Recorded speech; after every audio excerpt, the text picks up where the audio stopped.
part of the recording will be retained in accordance with the Council and the Health Board's policies on record retention, and this webcast of this meeting will be publicly available for up to 6 months. I shall now go ahead and do a roll call. But firstly, I've got apologies from Lynn Jardine, and Neil Gilbert, who is online, is substituting for Lynn, Maureen Allen, Sarah Gosner, and Gillian Neal. Okay, so I'll do the roll call. Shameen Akhtar. Present. Jeremy Finlay. Present. Neil Gilbert. Present. Carol McFarlane. Present. Jonathan Blaseby. Present. Patricia Cantley. Andrew Cogan. Present. Elizabeth Patricia should Gordon. be joining us, Neil. She said so yesterday. So Okay, I'll keep an eye on her coming online. Elizabeth Gordon. Present. David Binney. Present. Lindsay Byrne. Present. John Hardman. Present. David Hood. Present. Kalond Kassengil, who I think is coming in for Philip Coniglin, but I don't see him there. David. Kalondi's running a bit late. Sorry, Neil. He'll be here shortly. Okay, thank you. Apologies from David King, I believe. Claire MacDonald. Present. Claire McIntosh. Marlon McNeil. Present. Thomas Miller. Present. And Fiona Wilson. Present. And I see Josh Cantley's here as well. So just before we start the business for the day, is there any declarations of interest from any of the voting members on any of the items of business? Okay, thank you. I'll take that as a no, so we can ready to start, Chair. Thank you. Thank you.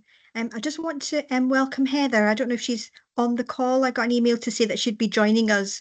So I just wanted to make sure that we acknowledge that she was joining us today.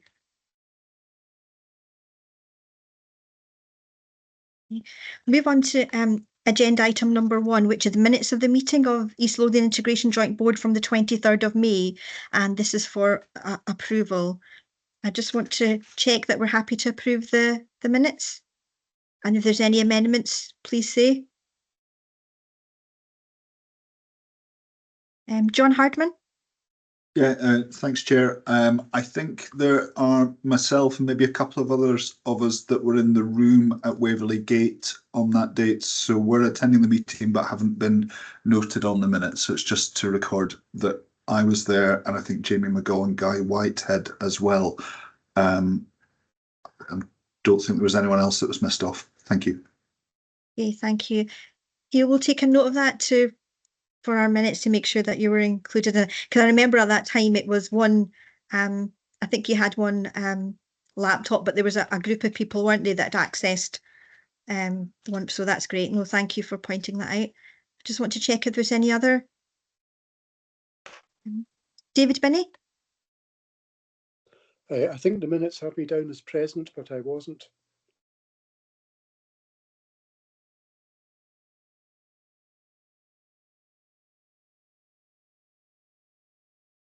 Okay, we'll take a note of that and amend that. Okay, thank you. Is there anything else from the minutes? But otherwise, it's an accurate reflection of the meeting from the 23rd. Okay, and we're happy to approve those. Is that okay if you just nod? That's great, thank you.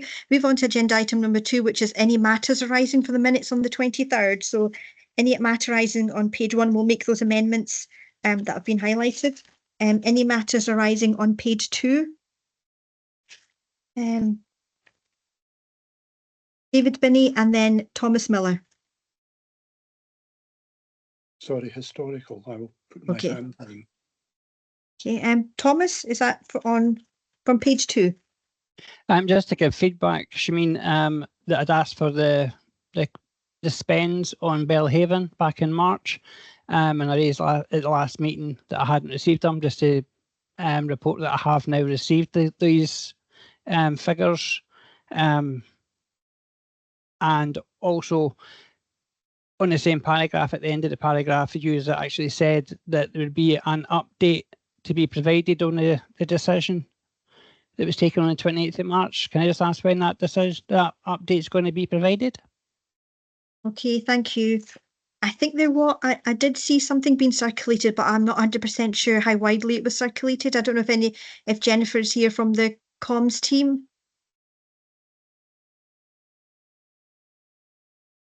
No, Fiona, is there any?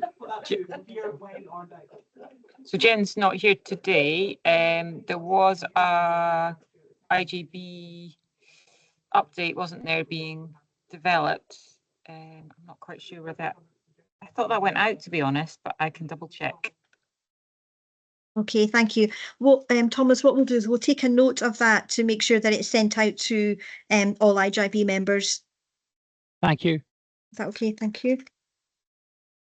On page 2, there was a number of, in the last chair's report, there was a number of groups that had mentioned the intergenerational network and the Scottish Women's Budget Group. So I'm keen that we keep those on the agenda, because it'll be organisations that we may look at how we work with them or potentially have a development session with them. Okay. Anything on page 3?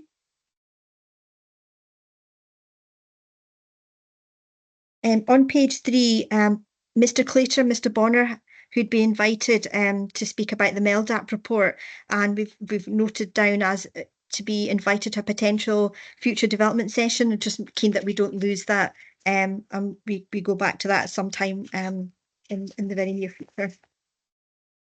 Yes. Anything on page 4?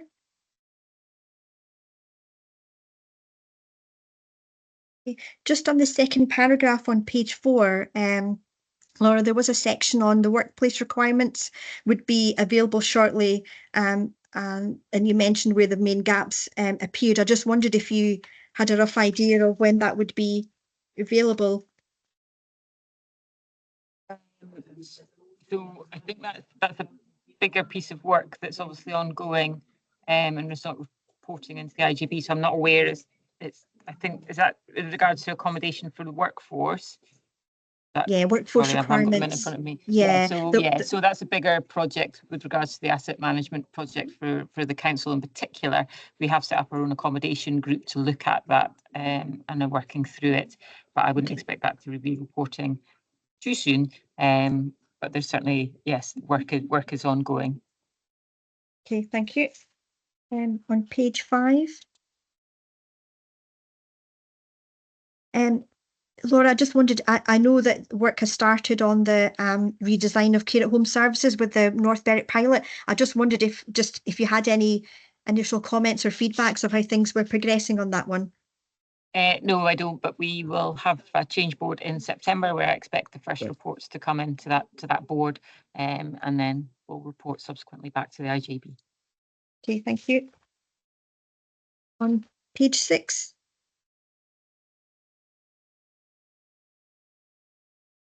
Okay, just one of the items on 6 on the 6th bullet point was around the paper, and included action around the expected budget availability for the third sector and associated costs of.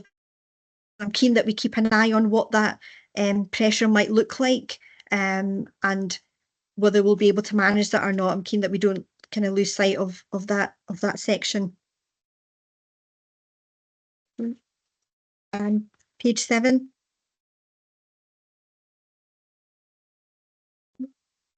I don't see anything. It's John here. Hi, John. Sorry, I've just butted in there. Apologies. Yeah, just on this isn't actually on page 7, but not so much 2020, 23, 24, but just I think it'd be good if we've talked about having regular reporting on the monthly performance and the deficit or financial pressure. And I think Dave here today, but I just think on regular meetings or normal meetings, it'd be good to have just a brief update on where we sit every month, given distress around that. I'm not sure if that's available today. And we did talk about some of this at the finance development meeting in Haddington. Was it last week before? But just that would be just helpful, I think, as a standing item, if possible. Okay, thank you. Fiona, did you want to come in on this one? Yeah, we can do that where we can. I think the challenge is that we're relying on our partners for that information, and we've just had month 2 at the end of on Friday, and remember we were waiting on that from the council. So let me go and see what's possible, because I think we would all share that kind of just understanding that fragility around it and making sure we were clear. So if I take that as an action just to go and see what is possible, just taking on board your points, John. Yeah, because I think, Fiona, in the minutes about, or later on actually, about asking the partners to really support us in that analysis and those updates. And I appreciate that sometimes the information comes in a little bit later than we'd like, but if we could just, you can only do what you can do, right, Fiona? But do your best. Thank you.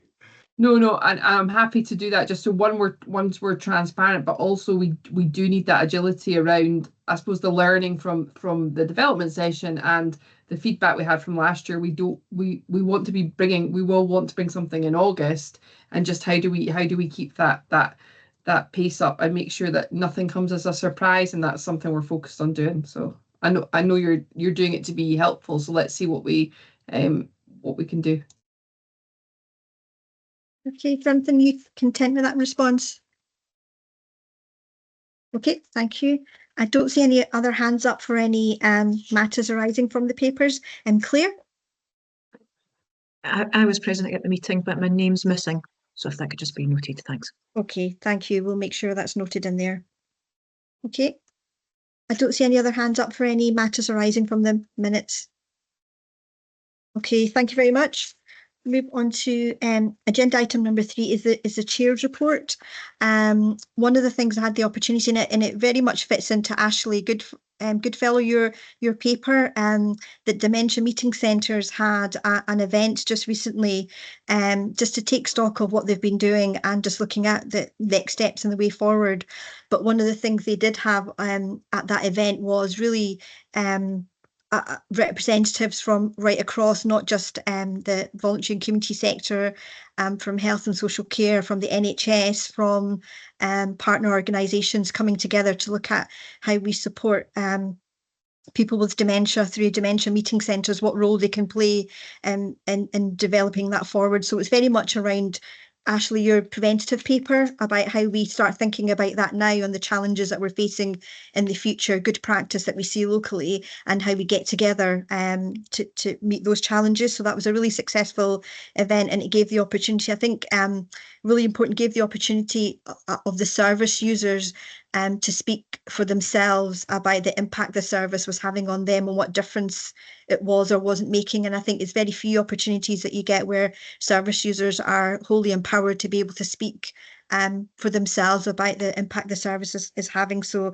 that was really a successful event. And I know a number of health and social care staff were there on that date, so that was really successful.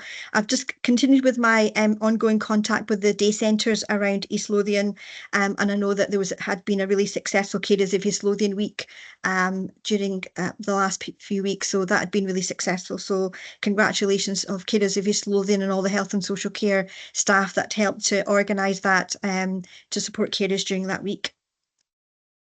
Okay. Don't know if anybody has any questions. No. Okay, move on to agenda item number 4. Ashley, thanks very much for coming along. So this is a paper that you're presenting, a strengthened approach to prevention across the Lothian health and care system, and it's a really quite substantial piece of work. I think we could probably spend the whole meeting just focusing on this, but I know we've kind of limited in time, but I'll let you present the paper and then we'll open that up for any questions or comments. So welcome, Ashley, and thanks very much for putting this paper forward. That's great, thank you, and thanks for having me along, because I know you've got a busy agenda.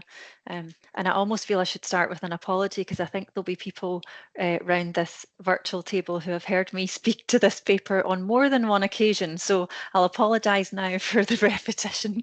But the purpose of the paper in your pack was to set out, as you say, a strengthened and more consistent approach to prevention across the whole health and social care system.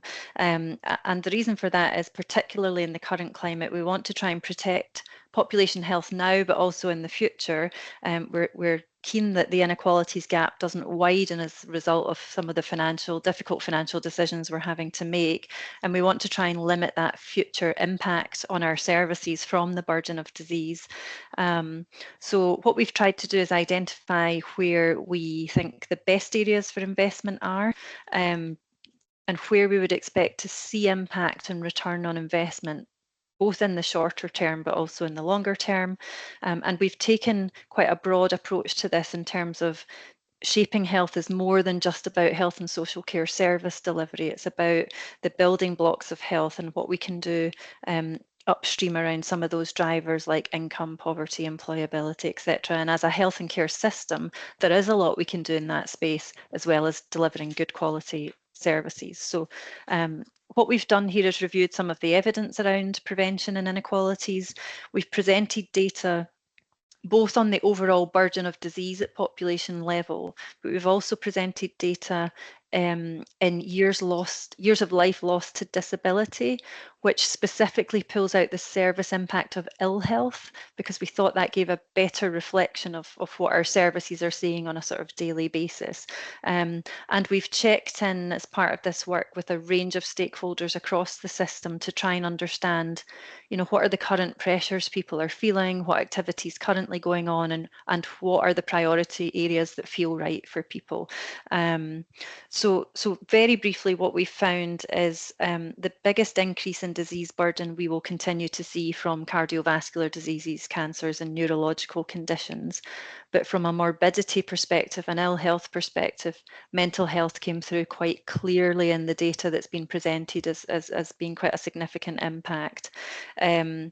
We also saw inequalities in that disease burden and how that's patterned over across deprivation quintiles.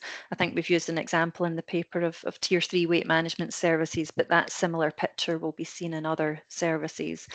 But what it does do is highlight opportunities for us to tackle some of the modifiable disease risk factors that we see, but particularly through structural and environmental interventions, and trying to do more in that primary prevention space where we know we get a better return for the investment that we make. So we've pulled out 3 sort of main priority areas. So those are the social determinants of health, so the building blocks that I've mentioned, to try and protect and invest in, where we can, maternal, children and young people's health, because we know that's where interventions to disrupt inequalities in the longer term are most effective, and that those interventions are cost effective. And we also thirdly want to look at what are those modifiable disease risk factors that we can try and tackle and almost embed prevention in some of our disease pathways, and maximise the use of the existing public health interventions that we already have, that we know are evidence-based and work. So there's a bit more detail in one of the appendices, Appendix 3, about some of the actions that we might take there. But really what we're seeking today is endorsement from the IJB on the 7 recommendations that have been made in the main paper, which is Appendix 1.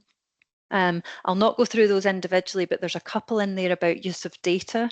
So how do we use the data and evidence we've got to inform impact assessments, particularly the impact assessments that we're undertaking around some of the financial decision making that's happening, so that we almost make the least worst decisions or the best decisions we can in the current climate in terms of population health. And how do we use that data and evidence to inform our future plans around prevention? And there's some recommendations in there about the specific priority areas that I've mentioned.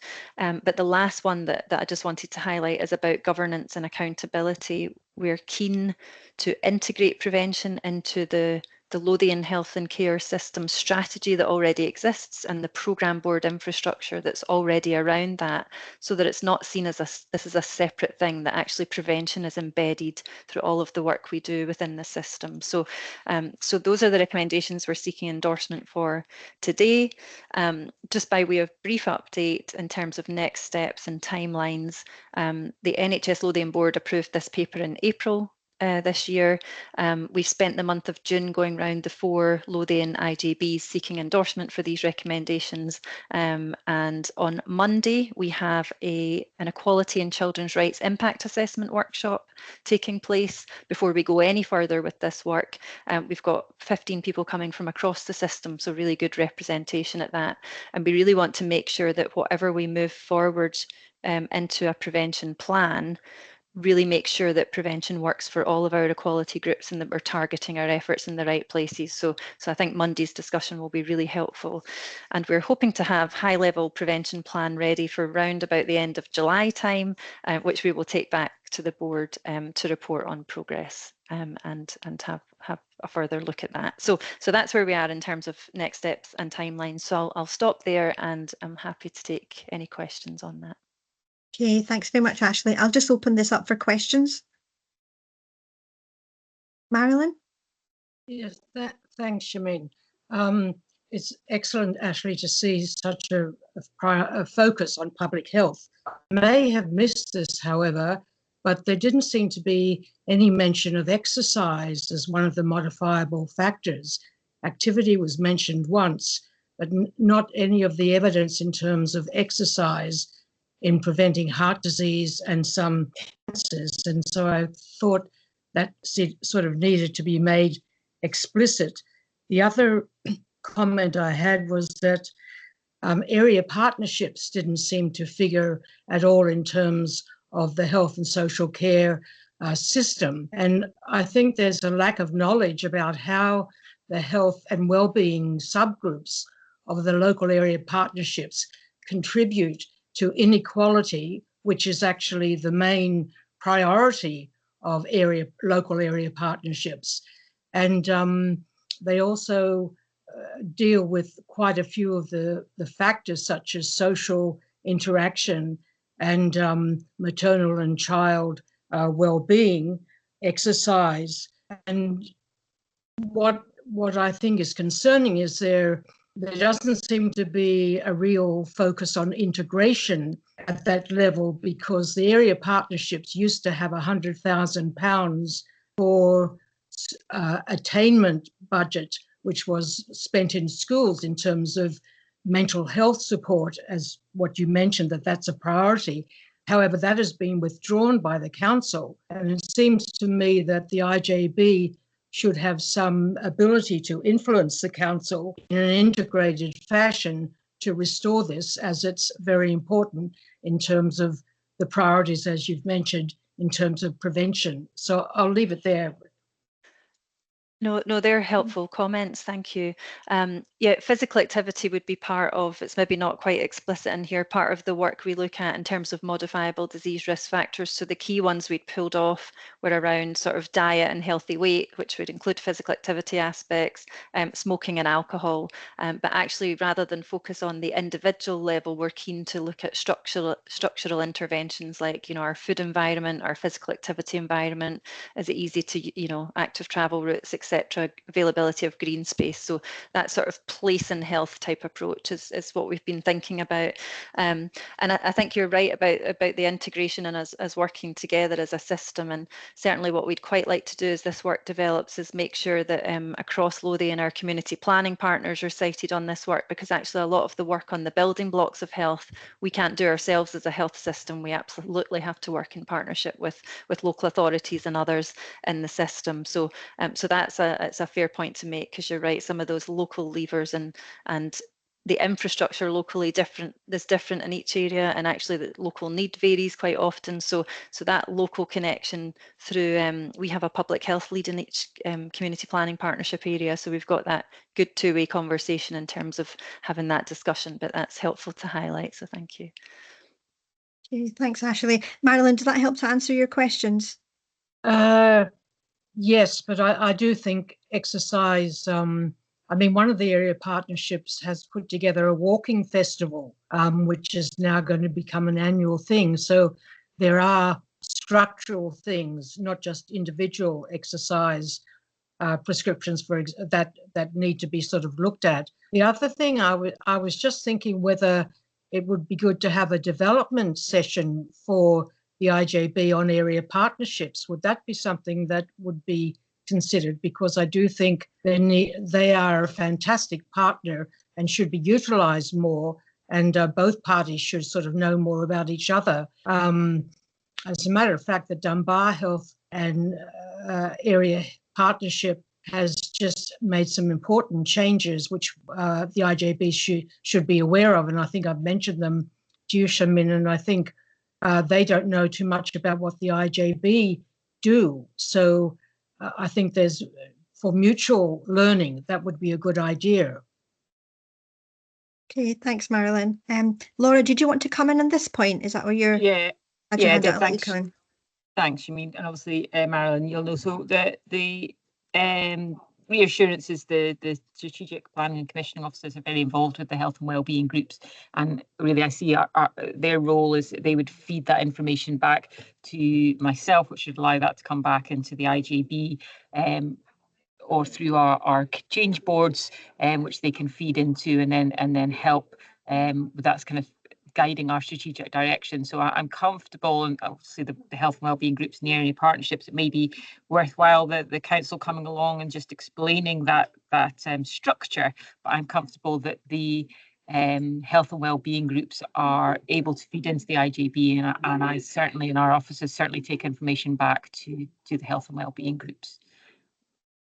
Okay, thank you, Laura. And Marilyn, I can explain the question around the education attainment budget. East Lothian area partnerships were way ahead of their curve, and they'd allocated £100,000 to each area partnership for education related projects. At that time, no school was receiving any attainment challenge fund money or any additional resource to be able to do that. After we'd allocated I think it was a couple of years later, the government introduced the attainment challenge fund. And what that did was allocated resources to each of our primary and secondary schools to a sum of around £1.2 million, and that was directly related to the number of school pupils that had free school meal entitlements. They received £1,200 each. So what we thought was that the schools were already now receiving attainment challenge fund money through pupil equity fund, is what the £1,200 was called. So because they were getting that, we thought we had limited resources, that schools were not getting that when we introduced it, but then that's why it was withdrawn, because the schools at that time, a couple of years later, were getting an additional resource based on the pupil equity fund resources that they were receiving. Okay, hope that helps answer the education question. Yeah, thank you very much. That helps explain the background. Yeah, okay. Thank you. Andrew and then Claire. Thanks, Ashley. The importance of this doesn't diminish the number of times you hear it. And I think it's been really important that it's gone round, is going round the IJB. So, and thanks for your perseverance and keeping going with that. And it is welcome. This is about a question. I don't think it's the same partnership as Marilyn's talking about, but it is reference to community planning partnerships and their role.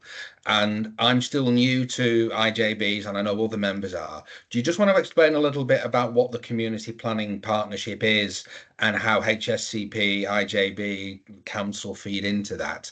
Because I think that's one of the vehicles by which these plans will be implemented. And I think for everyone's education and knowledge, if you could just explain a little bit about that, please. Yeah, so there is a community planning partnership in each of the local authority areas, and there's a statutory responsibility in that through the community. I'm sure there was legislation pre-Community Empowerment Act 2015, but that's the most recent legislation. And part of that is that each of those community planning boards must have a local outcome improvement plan, or LOIP, as you'll hear the term thrown about, and part of that is that you absolutely need to be engaging with your community. So it's about developing solutions to local community issues alongside your community. And there's, I'm sure there's something in the legislation about developing locality plans as well at locality level. So I used to sit on the West Lothian Community Planning Board. So as an example of that, we had 21 partners around the Community Planning Board in West Lothian. NHS Lothian, there's a few statutory partners, so Local Authority, Health Board, Police, Fire, and I think it's Scottish Enterprise is the 5th statutory partner. But there were 21, not all attending all at once, but round the table in West Lothian, you know, lots of sort of voluntary and national third sector organisations as well. And part of the thing that sometimes I think we miss from them is that because they try to do too much. So it's not about doing things that are the responsibility of single agency. It's about doing things to tackle the wicked issues that we can only tackle together and not as single agencies. So that's the sort of value of community planning.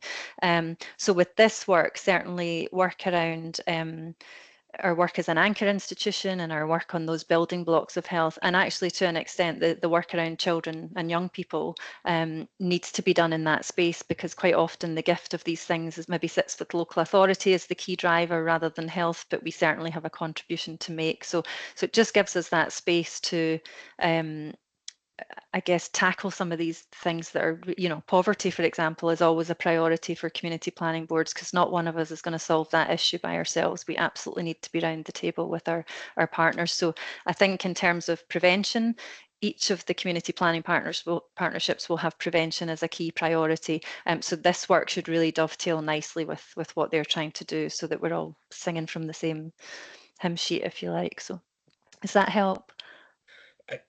Yes, I think from an education point of view, but then the question is, are IJBs, HSCP, and I'd look to Fiona and Shameen from a council, are we sufficiently tied into that? And is there alignment between the two? Because the last thing we want is two separate groups of people with the same objective doing slightly different things. Yeah, sorry, I forgot that part of your question. Yes, IJB representatives are on certainly all of the community planning boards that I've been on, and I go to East Lothian now as well, and Fiona is at that as well. So, okay, thank you. Andrew, does that help to answer your questions? Okay, thank you. And we'll to Claire and then Jonathan. Thanks. I just wanted to say how useful this document will be for in relation to a couple of current and planned pieces of work that we're doing, Ashley. So we will very soon be revisiting our IJB strategic plan. So runs up to 2025. So for run up to reviewing that and updating it will start pretty soon. At present, the IJB does have a strategic objective related to early intervention and prevention, but this will be invaluable as a source of information and just a bit of guidance. I also wanted to mention that we've got work currently on updating our joint strategic needs assessment. So at the moment, it's got a range of publicly available data at population level broken down by various variables and so on. But we're hoping to develop that further, and we're hoping to increase the amount of content related to health inequalities, burden of disease and so on. We've got Colondi is involved in a steering group for the joint strategic needs assessment, so he's really well tied in, and previously Philip Conneglan was. And just having looked through your report, I can see some of the data that would be really useful for us to have at an East Lothian level, so actually really useful in terms of that as well. So yeah, thank you. Maybe in touch. Thanks. No, that's really helpful, and yeah, Colondi will be able to explore some of that data work with you, and we probably think we need to do a little more. The thing with presenting lots of data is it usually leads to more questions than answers, and we've been asked a few questions when I've been doing the rounds on multimorbidity, so keen to see, sometimes our data doesn't always lend itself well to quantifying these things in a straightforward way, but actually we're keen to look at that a wee bit more as well. So I can see there being more data and evidence gathering to come, but it's always good. Okay, thank you. Claire, does that help to answer your questions? Okay, thank you. Jonathan?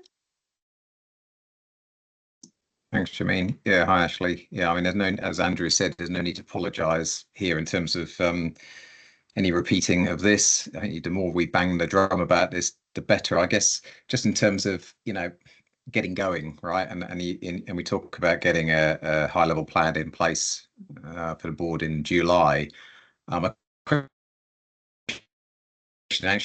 It is mentioned in the report about a national population health strategy under development by the autumn, and it concerns me a little bit about getting coordinated here, because I'm a great believer in getting coordinated on not just on a pan-Lothian basis but on a national basis, right, for efficiency and connectivity and all the rest of it. So I guess I'm a little bit of a concern that we do something and then suddenly, a national approach comes out and it kind of changes it substantially. So I don't know, are you connected into that, I guess, is one question, and how can we avoid any duplication of work or inefficiencies because of that?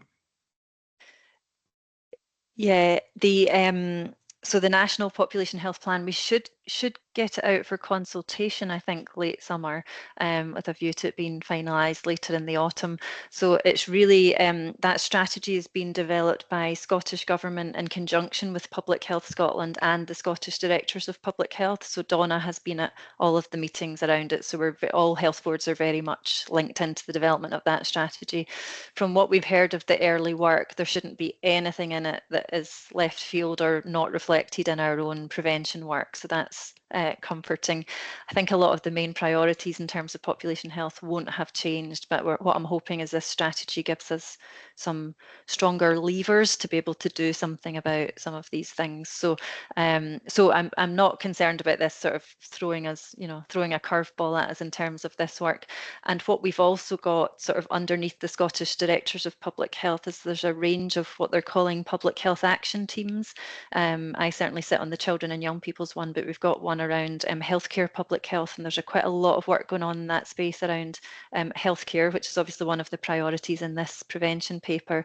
But we have lots of staff from Lothian populated on those different groups, so very much working closely with our colleagues in Public Health Scotland and elsewhere to make sure we're all identifying and working to the same priorities. So there's a bit of work to do, but there's certainly lots of tie up there, which is good.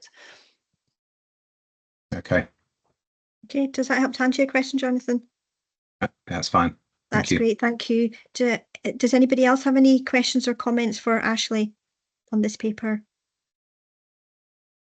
I don't see any other hands up, but Ashley, I find it really kind of interesting reading. And one area I wanted to, and maybe Claire touched upon it, is that the relevance to us in East Lothian. And so we've got 6 different geographical towns, and sometimes when you see we have ward profiles, and I think Claire, you might have worked on them previously in your previous role, just really drilling down, and sometimes we can tell the difference of life expectancy from one town to another, and it's quite really drastic. And for example, for women, I just wonder where will that sit within this? Is that something that the local public health team will pull together, because what we might decide to do in East Lothian might be slightly different, and John Hardman might say, do you know what, we've got 500,000, it talks about 500,000 interventions through GP practices, that's somewhere, as a first form of early intervention and prevention, that's maybe somewhere we decide to add an extra resource as that preventative to stop people from going further into the system. It's just to get an idea of what the East Lothian plan would look like, because what we're doing is kind of agreeing a generic NHS Lothian plan, which I understand that you'll have to do at that level, but what does that mean for us in East Lothian? Yeah, so what will come first is a sort of high level prevention plan. You're right that one size doesn't fit all when it comes to delivery, but actually those strategic priorities will be similar across the piece. What I've got in my mind, I keep talking about this 5-point prevention plan. So we've got first off, making prevention a priority, and partly that's what this paper and these conversations are about. How we embed it in our investment plans, how we embed in our performance framework. But the fourth point in that plan is how we support local. So there's always differing local need. There's local innovation. So something might work really well in one area that we want to share with others. So we don't want to stifle that at all. So it'll be about how we make that work for local areas and use the expertise locally to do that. And the fifth one is how we set up a learning and accountability system so that we've got good governance around this. We can make sure we're keeping track of impact or not, as the case may be, and how we learn across the system from what's working well. So, and we've got good teams locally that can do that work with local partners. So, so yeah, it should come in time, I think. Okay, thank you. I just want to follow up the investment plan. So you'll produce another plan and that will be kind of signed with support from NHS finance colleagues of, look, these are the priorities of the organisation and moving forward. Have I picked that up correctly? So what we need to discuss how that will work, but actually how do we make sure prevention is explicit in the organisations or the systems investment plans?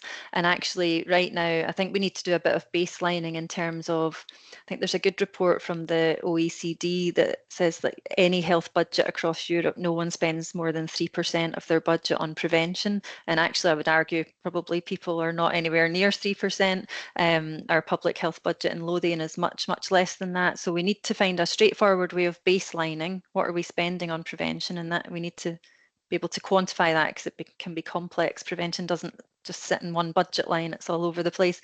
And then actually how do we track over time, because it would have to be a gradual shift because of the current climate, but actually how do we see that shift to preventative spend over time, as long as we see that it's making a difference, obviously. So I think we've got a bit of work to do to think through how we do that, and I think other health board areas have had a go at it, but I think as a wider public health system we probably need to think about how we do that. But it's something I think we should start to track, because actually we talk about it a lot but we don't really know if we're doing it. I think we don't have the evidence to say we're doing it. So so yes, we have to think about how that works. I think that's early stages.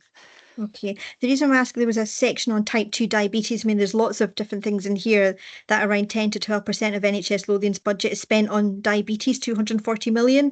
So we would see some kind of pushing out of that budget, or to say, well, some of these type 2 diabetes is preventable, or the diagnosis can be done earlier to prevent. Is that the kind of thing you're thinking about? Okay. So we've actually started a specific piece of work on type 2 diabetes as a first step. So what we're doing, we're working with Public Health Scotland on this, because they've got a health economist.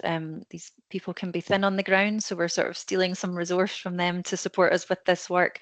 And we're looking at trying to firm up the prevalence and incidence of type 2 diabetes in Lothian now, but also model what that will look like in future. And then the next step is to look at what demand does that create for our healthcare services. So for example, on diabetic eye screening, foot care, whatever it happens to be, weight management services, and what will that look like in future if we just continue on the same trajectory? What will that burden look like for our services? And then the third thing is to take some of the programs that we've got in place now. So I think they're starting with a program called Let's Prevent Diabetes, which is for those with risk factors for diabetes. Look at what we're investing in it, and look at what the outcomes that we're seeing through evaluation, and sort of attach a cost to those benefits or outcomes. And actually, is it a good investment to make, or actually should we be putting our money somewhere else because we're not seeing the outcomes we would like from that program? So we're not asking for more money in type 2 diabetes. We're thinking about, could we spend it better to see better outcomes for the population? So it's the first time we've tried to really get into this detail with a sort of disease group, if you like. So so we're just testing it out, but actually that's some of the work that we would like to do. Are we spending the money we do have on the right things? Okay, and you make mention of the single point of contact. That's work that's been happening around mental health and CAMHS. So because that's in your action plan, that'd be something that you'd be continuing to support, because you mentioned in the report half of adult mental health problems start before the age of 14 and 75% before the age of 24. So that kind of prevention at an early age is really important. Yeah, and the single points of access are already a priority within the Lothian Strategic Development Framework within the children's section. And I know there's a commitment made. We've been looking at reviewing those plans that actually that's one of the things we need to step up and get on with our partners to make sure those are working well. Okay, so what we're likely to see is work continuing on those single points of contact and building on the good work rather than any change in there because they've proved to be successful. I think they've not been up and running long enough for us to evaluate, but I think it's the right direction, and what we will do is evaluate those once they've been up and running and operational. Yeah, I've got limited knowledge of the East Lothian one. I know that Dr. Lynn Binney had initially set that up, and I know that that was a pilot to see what they could do for to tackle the waiting list. So that'd be a useful thing to cover. Okay, thank you. Just want to welcome Kalonde, who's just joined us at the meeting. Welcome to East Lothian Integration Joint Board meeting. We're just on agenda item number 4, the paper on the strengthening approach to prevention across the Lothian health and care system, and we're just taking questions. Ashley's taking questions on that paper. Thank you very much, Chair. Apologies for being late. I was in another meeting because of my joint role. But thank you very much. Okay, thank you. Welcome. Jonathan, have you got another question? Well, just building on that conversation about the impact assessment, and just thinking about how that might look like for us as IJB going forward, actually, in terms of how we measure the impact of this sort of very broad work plan, I'm sure, and given that a lot of the benefits will be into long term. So I guess I'm just trying to think, in terms of where we sit at the moment and where you're thinking about how this plan will pan out and develop. Kind of what should we expect to see over the coming months as an IJB in terms of understanding, the progress and actually tangible benefits of changes we make through this program. I mean, I don't know if you've got to that point yet, but that would just be interesting to get your comments on. Yeah, it's something that we've been grappling with, I think. So, but we need to do it. So we're thinking about so once we've got a sort of what are the actions we should be taking, we need to think about what are the short-term or proxy measures that would let us know we were on the right, the right track, for example. So, and sometimes it's about having the evidence to underpin it. So, for example, if we manage to increase our smoking cessation rates, by X, we're not going to see that translate into reduced COPD tomorrow. That's a long-term gain, but actually the evidence tells us when people stop smoking, they are less likely to get A, B, and C. So sometimes we have to just make sure we're underpinned by the evidence. I think we need to think about the work around the building blocks of health will be longer term work, and it's difficult sometimes to measure that, but we are doing some work in public health about how we measure the impact of our partnership and place teams. There's a framework being built around that. I think the easier bits to measure will be around our healthcare public health work, because I think that's where we might see quicker wins, but we do need to think about how we measure things both in the short term, medium, and then longer term, and how we track that. How do we use some of the data that's in this paper, whether it's primary care data, secondary care data, and how do we track over time to see if we're seeing any changes, notwithstanding that one intervention will not change things, and there's lots of confounding factors around all of this stuff. So but we do need to do it, I think, because we're quite often not good at measuring and evaluating the work that we do to decide whether it's actually the right thing or not. So no solid answers yet, but certainly on our radar. No, I agree with that. I think it's incredibly important to measure and then report it and report it and do it on a regular basis, not just a one-off, not just once a year. I think unless we do that, you can get forgotten back in a year's time, 18 months time, and be having a similar conversation on similar topics. So I I hope that's the direction we'll go as a board. Yeah, that was it. Thank you. All right, thank you, Jonathan. Kalonde, did you want to come in? Yeah, thank you. Just on a couple of points. The first one regarding what Ashley was mentioning earlier in terms of, just understanding how much we're spending on prevention, and certainly the evidence from the WHO is that places which spend more on prevention tend to see better outcomes. But it's useful for us to understand what our baseline is. It's not an easy feat in terms of trying to establish what we're counting as prevention, but that's where the importance of it will be. So we can see about what year on year, in the future, we'd like to get to a point where we can see year on year improvements in how much we're investing in prevention and more efficient around that.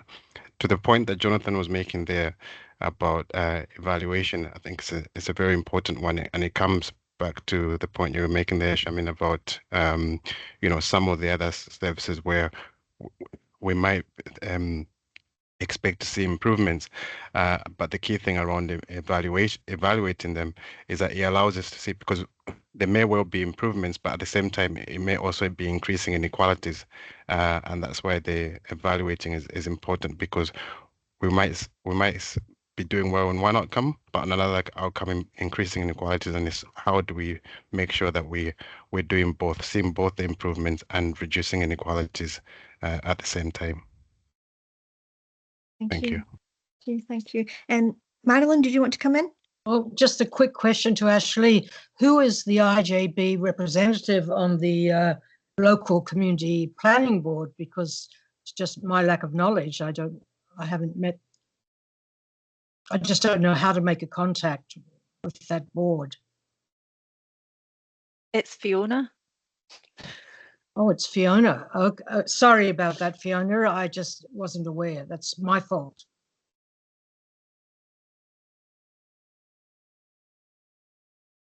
Okay.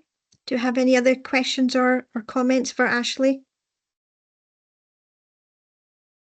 No, I don't see any other comments or questions for you, Ashley. Thanks very much for presenting the paper. It's a pretty powerful paper, when it tells you a quarter of the deaths in Scotland are preventable. It's got some really quite stark, powerful figures in there. And I think it was a similar paper to this at the NHS Lothian board. And one of the comments I'd made was that how do we make sure that we work in partnership with others, for example, the voluntary and community sector, because we're not going to be able to solve some of these ingrained wicked issues by one organisation, and how do we do that? And then moving forward, how do we make sure that we have East Lothian specific areas where we know where the issues are, and some of that we already do know where the issues are, and how we target and support that. And I think you're right, Marilyn, around physical activity and exercise, being kind of core and part of that in a whole, in a kind of right across the board. And I know that recently there was a physical activity and exercise strategy being produced, and I think NHS Lothian might have been represented on that for the East Lothian County, and how do we make sure that we're supporting that. But I'm really keen that as we move forward, that the appropriate officers in the Health and Social Care Partnership have the opportunity to feed into that, of where they see the evidence for East Lothian, where we're seeing some of the biggest issues, whether it be type 2 diabetes or mental health for older people. Okay. All right. So what you're asked of us today is it's page 26 with the recommendations that you're asking us, which is recommendations from 1 to 8. And that sound right? So you want us to note the content in the paper and endorse the recommendations in section 7 of Appendix 1. Okay. I'm assuming people have had the chance to read this. I think it just reinforced the importance of East Lothian specific in moving forward and the partnership approach, because I think there's quite a few things in the action plan where we're able to fill out things that are happening in East Lothian that are proving to be successful. So, for example, Kat Pringle, who works really hard across East Lothian on breastfeeding levels, and I know her work over a period of 2 to 3 years has increased breastfeeding levels in some of our most deprived areas in East Lothian. So, making sure we're capturing that and ensuring that we support that in moving forward. So, I think there's quite a lot of areas in there that we could help you to supplement and add into that of what's happening East Lothian specific. Great, okay, thank you. Are we happy to take a note of the recommendations and endorse the plan that's been put forward? We could see a nod of heads. Okay, all right, thank you. That's endorsed, and I think you'll probably come back to us, Ashley, if you could maybe just mention what the next steps for this might be. Yeah, happy to do that. So as I say, we've got our impact assessment workshop on Monday, and I think there's definitely someone from East Lothian Health and Social Care Partnership being represented there. And then we will look to develop a high-level plan for around the end of July, hopefully, which will go back to the NHS Lothian board to start with, but happy to link in as needed either into the strategic planning committees or to this group. Okay, no, thank you. This is important because it's part of one of our strategic directions is early intervention prevention. So, okay, so we've agreed the recommendations, and thanks very much, Ashley, for your report. And we look forward to hearing more from yourself, Ashley, and Columbia as well from in your new role. Okay, that's great. Thank you for that. Thank you. Thanks for the support. Okay, thank you. Move on to agenda item number 5, which is the IJB Directions for 24-25. Is that yourself, Claire? It is, thanks, Chair. So the purpose of this report is to present recommendations in relation to directions for the current year and to seek the IJB's approval. So just very briefly, there are 2 appendices to this report. So the first appendix covers the core directions. Now, these reflect the Scottish Government guidance in terms of the IJB issuing directions in relation to all its delegated services. So the core directions pick that up. There's 4 of them in total, and you can see them at paragraph 3.2 in the cover report. The ones that are appended in today's report are based on the existing directions that were agreed last year, but have been revised to include up-to-date budget information. We've also had some small amendments to the text, the most important one being to highlight the requirement that delivery reflects the IJB budget decisions taken back in March. Appendix 2, so for want of a better term, we describe these as specific directions. So these are specific in terms of relating to specific activity or developments or to IJB decisions. The table that's appended shows the existing directions with a column alongside showing recommendations. So some of these are historic, going back a number of years, and have been superseded by the new core directions. So as a result are recommended for retirement. There's others that are still relevant, and these are recommended to be retained or to updated. There's also 2 new directions. They're the final ones in the table encoded in yellow. One in relation to the workforce plan that was connected to a report that went to the previous IJB. So it's basically directing the partners to support delivery of the workforce plan. And then the other new direction is in relation to the closure of Belhaven Hospital. So the direction regarding Belhaven reflects the decision that was made by the IJB in March. It's really a bit of a bureaucratic formality in terms of allowing the NHS Lothian to move ahead as owners of the site. At present, there are no HACP services delivered at Belhaven Hospital. The last point I wanted to highlight is that once these have been approved by the IJB, the directions will be sent to each of our delivery partners, so to NHS Lothian and to East Lothian Council. And in the covering letter, we will request partners provide plans detailing how we will deliver the individual directions. So happy to take any questions.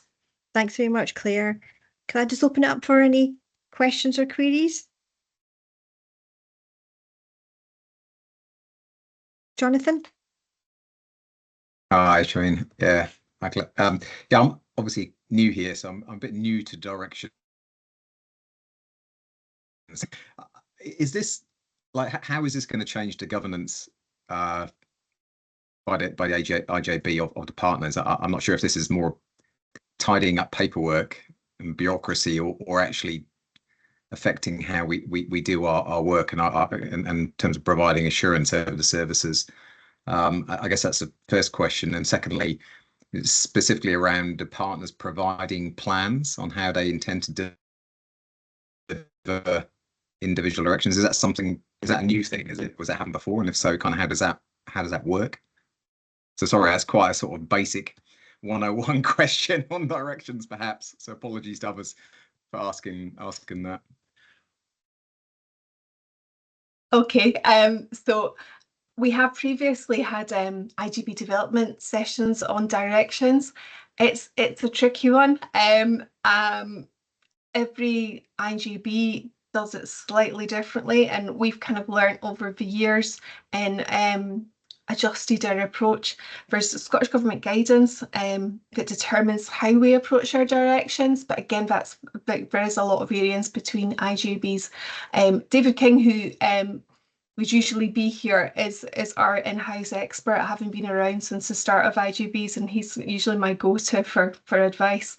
In terms of how they affect the governance, technically there should be a reporting loop whereby directions are given to our partners, and they come back to tell us how they have progressed in relation to the directions.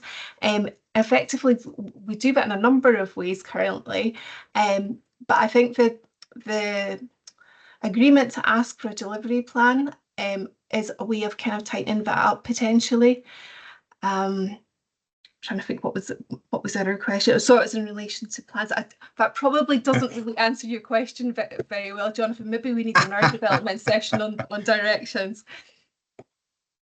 Yeah, no, probably does. I guess, you know, yeah, that's fine. I guess I'm struggling a bit to understand kind of what the partners would say about some of these, because they're very general, really. Some of, and that's, in fact, that's why you probably ended up coming up with sort of specific directions as a terminology. So when I look at some of these, I'm not really sure kind of how the partners kind of provide evidence that their correspondence in relation to performing the services. I don't know. They just feel very almost generic or boilerplate to an extent, but that's obviously the nature of the beast, right? But yeah, okay, I guess I will learn. I probably do need an education development session, so apologies for that. Not at all, not at all. I suppose in a way the core directions are our response to us being required to have a direction that covers all delegated services. So we are a little bit of a catch-all. That's done, and any specific directions are much easier to monitor delivery of and hold our partners accountable.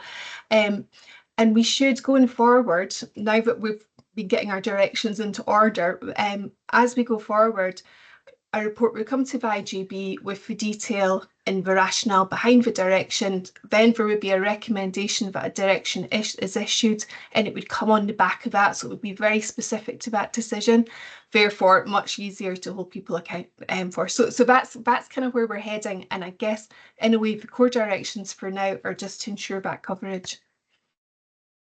Yeah, no, that's fair enough. I think that last point is very important, though, isn't it? So you know, in terms of assessing, you know, how the partners are actually, you know, taking directions and so it needs to be the more specific, the better, really, I guess, as you've just said. Okay, thank you. Okay, thanks, Razan. Hope that helps to answer, but maybe it might be helpful, Claire, you could maybe think about having a session on just directions for IJB members who feel it might be appropriate, and I wouldn't mind a refresher on that as well. So I think, Jonathan, if that might be a helpful thing to do, so if people think that'd be useful, we could look into doing that. Fiona, did you want to come in on this point?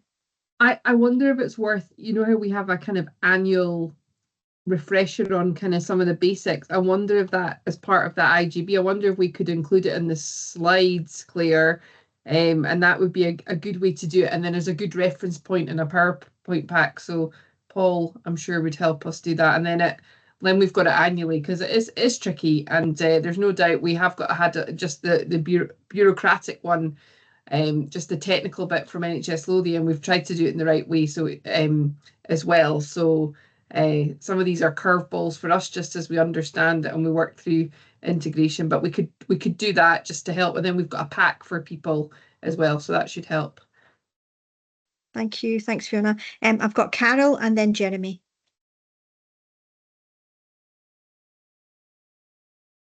Carol, I think your mute button's still on. off now. That's Just looking at Appendix 1 about palliative care. If someone doesn't want palliative care at home, are there enough places for their needs to be met?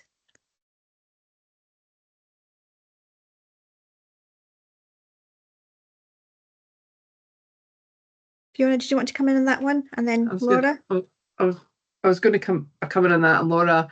Look, so one of the things we measure is that kind of the last 6 months of people's life and where they are they at home, are they close to home, and that's something in East Lothian we could do better on. Just now we have a kind of options within East Lothian, within the community hospital, and there are alternatives around our hospice but the challenges. Hospices are changing the way they deliver care. They're doing a more kind of home first approach than a kind of bed-based approach.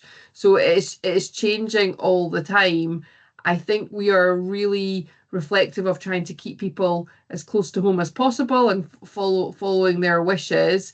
But we are doing that with partners. So there's a fair bit of work still going on with palliative care, and Sarah's leading on some of that, just around how that is delivered. And we know within East we could continue to do better, and some of that's reflected just in the changing needs of what people want. So yeah, we're supporting all the time. Right, thank you. Okay, John, did you want to come in? Yeah, I was just going to come in with, I guess, kind of cold-faced professional reflections and my experience that there is a shift in that there are lots of people who previously wanted to die at home that couldn't because they didn't have the services in place, and now that is more straightforward and more easy to do. And that smaller proportion of people who really don't want to die at home or really need a more specialist hospital setting, in general, usually, in fact almost always, we can get that or make that arrangement when we need to. But as Fiona outlined, there is a change in the way that services are being provisioned, which I think is going in the right direction, but we need to make sure that we manage that carefully. Thanks. Thank you. Does that help to answer your question, Carol? Yep. Okay. And I know that this is in our session on services for older people, this has come up and there as well in that work. Okay. And Jeremy?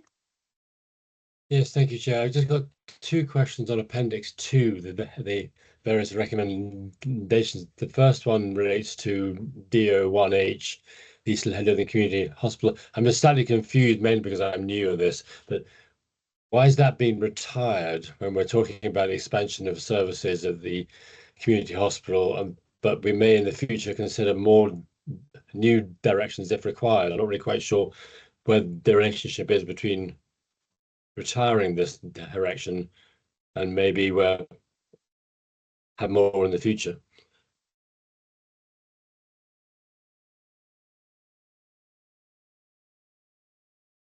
Claire, did you want to come in on this one? Yes, I am happy to. So this is partly that move towards trying to have less vague and non-specific directions and to come up with ones that are related directly to IJB decisions.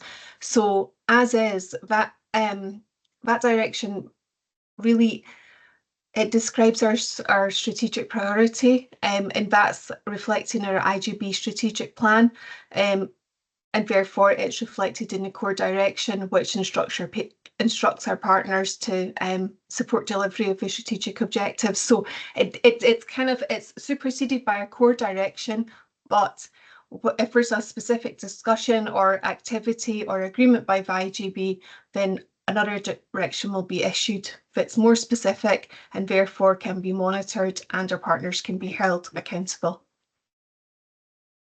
Okay, thank you. And the second question was the last one, the last of the new ones on the closure of the Belhaven. Also in the March meeting, it was also voted to close the Eddington and the Abbey. I was just wondering, is there a new direction for that, or has that yet to come? Yes, so Fiona might also want to come in on this, but again, it's about us being at a point where we can be specific in the wording of our directions. So when we get to a point where we can give more specific direct instruction on that on the Abbey and Eddington, then we will potentially issue, or the IJB will potentially issue a direction. And do you have a time frame on that or not? This is where I probably look to Fiona when we'd be looking to issue a direction. Yeah, so part of the reason this came as a direction is we were guided around the kind of technicality aspects of the outcome of the decision in March, and then just around that kind of partner, so the governance around the partner, knowing what we wanted to do around the direction. I think the challenge around, so the Belhaven site, we no longer need for what we were doing, but we would want to influence the future of that site, as would many people in the local community. And that's where we need to work with NHS Lothian and others around that. So this direction enabled NHS Lothian to move it forward to, I know they've started discussions, but to further develop that and move that time frame forward, and we're looking to do that pretty imminently in the next couple of months. They're looking to do that, but we needed to do this element of the direction. The direction around kind of Eddington services is different because we've taken the beds out, but their service is still there, and we also are reliant on some capital funding around that, so we can't really change the direction in that sense there. So it's slightly technical around why we're doing this, just to make sure that we're being really tight and specific with our partners, and that's working closely with them, as well as it enables the next stage of that discussion, just around being able to influence the site. That helps, and that is looking to move at a pace in the next couple of months. Okay, I mean, we could be updated on that, because I'm sure Carol would agree that the people of North are very keen to know what the timelines are and what her direction is. So yeah, I mean. So the direction as away from the governance of what we class as directions, we are relying on our partners for that, and just the process that goes through that. So that is some of the discussion we have been having when we say we do not need sites in the same way, and we don't need that site, but we would want to influence potentially what's there. That's a decision for the partners who own the capital estate of these sites, and that's where we rely on them to get into discussion. I don't know if you want to come in, Claire. It was really just to give that reassurance that any directions that are issued by the IJB, so there'd be a subject of a report to the IJB. So the discussion would take place at the IJB. There would be a recommendation regarding issuing a direction, and then it would be issued. So it doesn't happen kind of off table. It's part of the IJB discussion. Okay, thank you for that. Okay, thank you. Do you see any other? I see any other questions or comments on this paper? I don't see any other hands up. One thing I did want to flag up, the point that Jeremy was making around the Eddington, the GP practice is still housed there, and I know that will sit with NHS Lothian on the future of that space there, or whether it stays there or elsewhere. So that still sits with NHS Lothian. So that's part of a capital bids, and there's been a huge amount of work done by kind of the capital planning team in NHS Lothian around that prioritization. So that will sit with them, and we've got representation on these groups. Okay, thank you. Be useful just to get any updates on that. And I think you're right to mention the importance of influencing the future of some of these sites, for example, at Belhaven, that you've mentioned already. Okay, if I don't see any other hands up for any questions or queries, because this is really important paper about our future directions of what we're as an IJB saying that we want to be doing as we move forward. So just want to check this. I don't see any other questions or comments, so we'll just move on to the recommendations, which are 2.1 to 2.3, and we're happy to agree them. Okay, is that agreed? Agreed. Okay, thank you. move on to agenda item number 6, which is the IJB annual performance report. And is that with yourself, Claire? It is, thanks, Chair. So the purpose of this report is to present the IJB annual performance report for 2023-24. So the report that's appended describes performance in relation to planning and carrying out of integrated functions during the 22-24 financial year. It includes a range of data specific to East Lothian against the national indicators that are set by the Scottish Government. So that's towards the beginning of the report.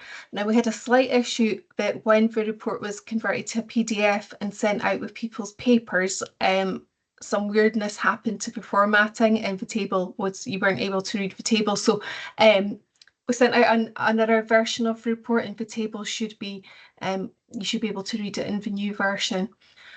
So as well as data, the report describes progress in relation to the key activities that were contained in the annual delivery plan for that year, and also some related data and, in some cases, case studies to help illustrate the activity. So in relation to the national indicator data that's included in the current version, this is based on an initial release from Public Health Scotland. We will be sending out a further version next week, which will be the final version of the data. So there is potentially some small updates required to the data. They've never in the past been significant, but for that reason, once we have a final version incorporating any changes, we'll send out it to IJB members and we'll flag where these changes are. Once these final changes, if necessary, have been made, the report will be published online. We're required to publish it by the end of July, and we'll also share it with key stakeholders, so community councils, area partnerships, partners in different sectors and so on. And a full summary version will go to the Council's PPRC committee after summer recess. I think that's the main things I wanted to mention, but I'm happy to take questions. Okay, thanks very much, Claire, and I really appreciate all the work that's gone into pulling all of this together, to yourself and all the other staff that have been involved in this. So commended for the work that's gone into pulling all of this together. So thank you very much for that. I'll just open up for questions or queries on the performance report. I don't see any hands up for any questions or queries. Elizabeth? Thanks. Sorry, I'm just on my phone, so can everybody hear me? Yeah, okay. It wasn't great. It wasn't a question. I just wanted to say that thank you for this report. It's excellent, and I think I just really want to commend the work in particular highlighted in relation to delayed discharges. And I appreciate that it is becoming more challenging, but I think that East Lothian does stand out in terms of its performance, as is clear from the report, and obviously that has a real impact in Edinburgh, in the sort of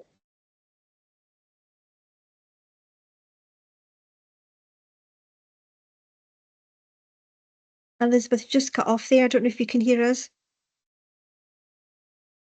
Sorry, I think I lost connection there.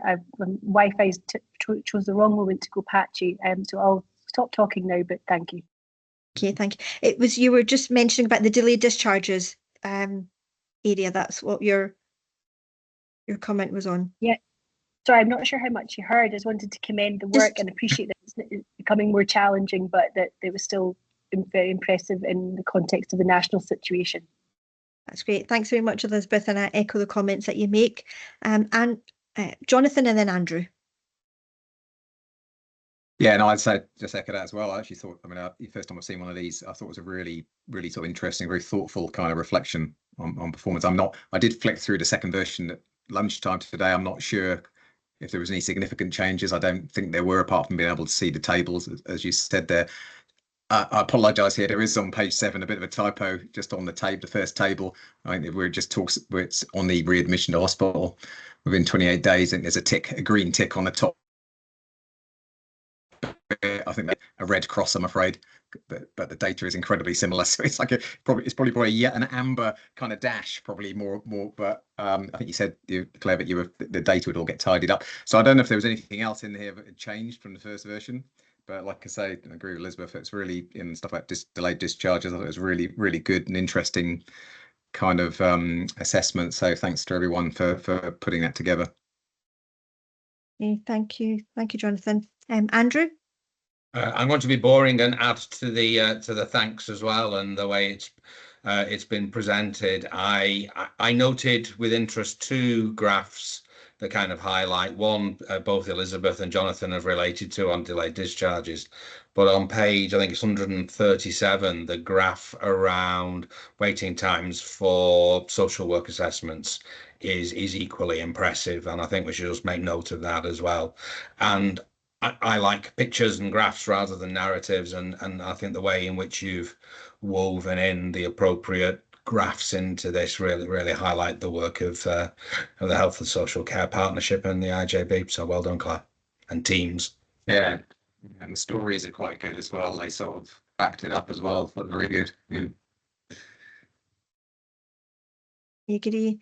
Claire, I don't know if you wanted to come in at all.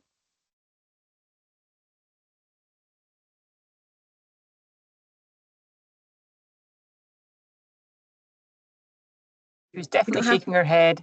Okay, that's fine. I don't know if she can come off mute. Okay, I just want to check if anybody else basking in the praise there in quiet contemplation. Just want to check if anybody else had any questions, you. any questions or queries at all.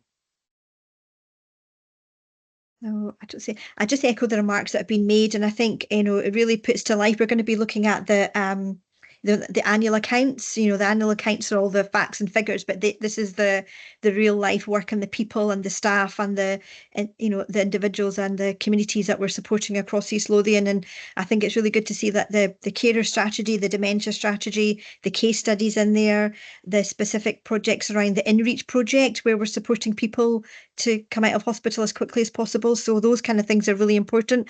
And I'll leave this with you of, I'm not a comms person, but how do we make sure some of the key things at the Health and Social Care Partnership, which I think the public should be aware of, the layers behind the scenes that they might not be aware of how we're keeping people out of hospital and supporting them, how we get that across to the public, and also just recognising that it's not just social care but social work as well. I know Isabel's on the call to thank all the social care and the social work teams, and as well as all the other health care staff as well across the piece. Just puts to life what the Integration Joint Board is all about and the difference that we're making. So commend everybody that's been involved in pulling this together, and I look forward to seeing the summary version, Claire, and I think that's great to be able to get that out far and wide. Because sometimes we just see if a kind of tip of the iceberg of what we're doing in East Lothian Health and Social Care, and this will put a much bigger picture towards that and how we distribute that far and wide. Okay, I don't see any other questions or comments. So are we happy to agree the performance report? Okay, yep, I see lots of nodding heads, so thank you very much. Move on to the next agenda item, which is the IJB strategic plan, and that's the annual delivery plan. And is that yourself as well, Claire? It is. I'm going for a report hat trick today. So this is my final report. The purpose of this report is to present a summary of the annual delivery plan for the current year. This was previously brought to the SPG for discussion, a fuller version of it. So this is just a summary version. The annual delivery plan links directly to the IJB strategic plan. So in essence, what it does, it describes planned activity related to each of the IJB's 7 strategic objectives. It's a working document, so it continues to evolve throughout the year as new activity develops or existing activity is closed off, so it will continue to evolve. I suppose it follows on quite nicely from the annual performance report being presented to the IJB, because that described what we did last year, and the annual delivery plan describes the planned activity for the current year. One other thing to say is there'll be a 6-month progress report which will cover the first half of the year, so April through to September, and that will come to a meeting of the IJB into the autumn. Okay, thank you very much. Can I open up for any questions or queries for Claire?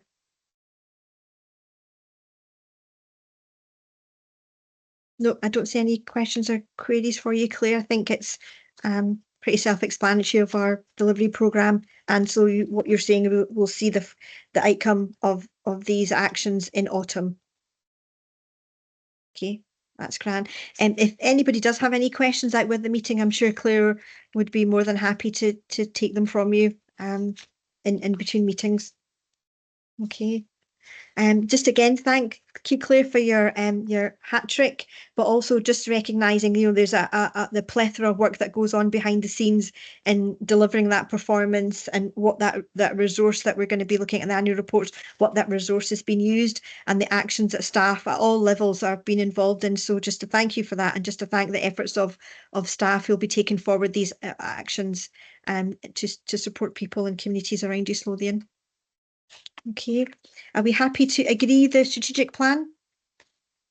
Okay, thank you. Just see a nod of heads there. Move on to agenda item number 8, which is the annual accounts. I know David King's not here because I think there's a Mid Lothian IJB on. Is that correct? So I think, is it yourself, Fiona, that's covering this? He's on annual leave. He might not get away with it, but with a Mid Lothian IJB, we'd still make him come. So if people can bear with me, I'm channeling my David King here. So this is the draft unaudited annual accounts that we're bringing to the IJB for 23-24. We bring them in June, and then they're audited in August, and then we bring them back. So the purpose is that the IJB is governed by the same statutory regulations that govern local authorities, so it must prepare a set of annual accounts for the financial year. So the paper that's outlined today presents the IJB with the latest draft of the 23-24 annual accounts, which require to be published before the end of June as part of that governance. The background is in the paper around the IJB being a corporate body, and the requirements and the responsibility of producing that set of annual accounts at the end of each financial year. And David was very keen just to be clear that in practice these are 3 steps. It's to prepare and publish, and they will be put on the IJB's website, a set of unaudited accounts at the end of June. They need to be approved by the IJB for publication. And then these accounts are then presented to the IJB's appointed auditors, who are Audit Scotland, to undertake the IJB's annual accounts. And then a final set of accounts is prepared, reflecting the appointed to auditors' comments and including the kind of the formal view on the accounts. And this will then come to IJB's Audit and Risk Committee in September, and then presented to the IJB for the final approval, which will then be published on the IJB's website. So there's 5 parts to this, and it is really looking at a description of what the IJB is and how it functions, a management commentary, which is split into 2 broad parts, and Claire's touched upon some of this around what she's presented today, a reflection of the financial performance of the IJB, and a consideration of the financial challenges in the next year, and a reflection of what we've done as an IJB. In effect, how's the IJB through its partners been delivering its strategic plan? So these are the kind of the key points. I guess the recommendations we're looking for from you as an IJB is to consider the attached draft annual accounts, and then approve this draft for publication before the end of June. And I'll just pause there, Chair. Okay, thank you. And can I ask if you have any comments or questions?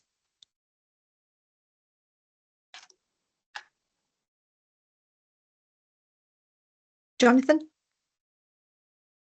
Yeah, hi. I guess my main comment here is Fiona, is really one of tone on sort of management discussion and analysis. It's obviously we just talked about the performance report, and I think a lot of this is sort of probably taken from that, some of it's taken from that. And I guess it's sort of an overarching comment about what the tone should be of this report, right, in the management commentary, because it certainly reads very positive to me. Now, maybe that's the intention, you know, and it's talking, everything in it seems very positive, right? And so don't take this as a criticism in terms of, you know, performance. I just, you know, reading something like this for the first time, that's what I came away with, was very positive. There's very little. There seemed very little data in here and evidence, but there was lots of, we've done like I don't know how to describe this, and let's say, don't take this as a criticism. It felt like a shopping list of things we've done. Okay. And so I'm trying to understand kind of the purpose of it, and maybe this is just a format we have to follow, but it felt like just a big long list of things we've done and putting ourselves in a very positive light. Now, I'm not saying that's wrong necessarily, but that's just my impression reading this. So I don't know if that was intentional or just the format of this. And again, don't take it as a criticism, because maybe our performance is very positive overall for the year. But I just wanted to raise that, and I'm interested to see if other members have similar comments. Again, my experience of this is nil, so you may discard my comments at will. No. Can I come back to you? Is that you can come in. Yeah. No, I think that's a helpful comment.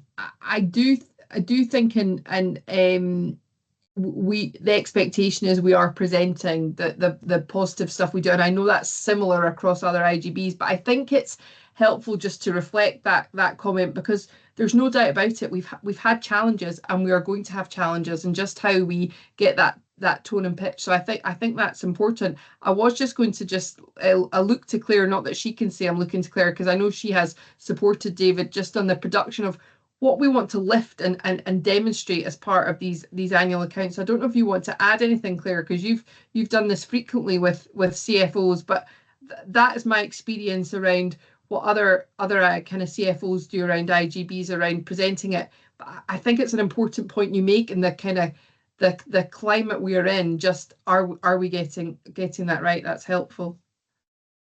Claire, yeah. Do our you know, do our sort of the people who have had, you know, who've you know, patients, for example, you know, do our customers, you know, all the rest of it, do they feel the same positivity? And we need to be careful. I don't know who reads this document, maybe very few, I don't know, but I'm just, you know, I don't know where it gets going. And Shameen talked about communications earlier in terms of how we sort of promote and sort of,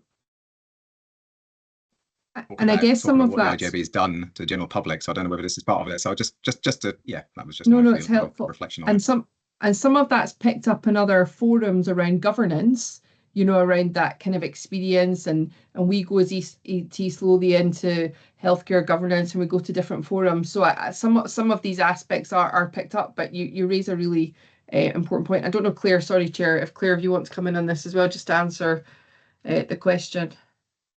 I suppose traditionally what we do annually is we write the annual performance report, which is a different beast. It's like that public facing document that's kind of profiling what the partnership does. And then the annual report is supposed to have a section on it that describes activity throughout the year. And generally what we do is we just take a summary of some of the main things, main activity. So it doesn't really do that analysis of, it doesn't have a section on what the challenges are as such, and yeah, that's maybe I think that's a really fair comment, and I think we maybe need to be more mindful of that.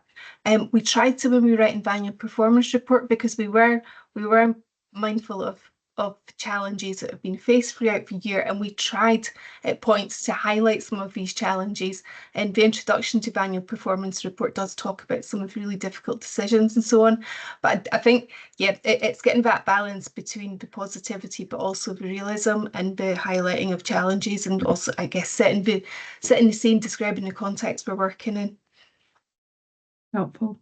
Yeah, I just think sometimes these documents can be written from an internal perspective, you know, maybe, you know, rather than what you know, people out in the real world are thinking. But anyway, that's just reflection. And sorry, just one final comment. Sorry to just on there's page, I don't know if it's page 207, but there's right at the end, there's the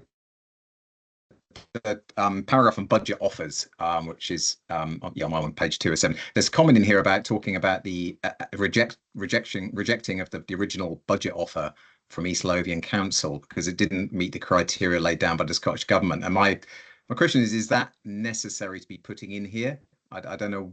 I've just asked you just to reflect on that. I don't know why it was necessary. Is it needed to be put in here? I mean, there were budget, you know, we've received resources with some the health board from East Lothian Council kind of putting this comment in here. I don't know what it's intended to achieve, but I just that stuck out when I was reading through that piece of that part of the report. No, Chair, are you okay to answer? Yeah, come in, Fiona. Yeah. So at the time, the partner didn't offer in line with the parameters set out by the Scottish Government, which was pretty significant. So that then impacted on us as the year ahead. So I think it's a fact-based comment rather than an opinion, and it's important just to log that, because then that I guess recognises some of the challenges we've had to manage going ahead. So it's just around that kind of governance, and I suppose it set the expectation set. So I think that was why the CFO felt it was important to log that, and it was significant at the time because there was a vote on it. Right. Does that help to answer your question, Jonathan? Yeah, I just that's fine. Yeah, thank you. Okay, thank you. Andrew?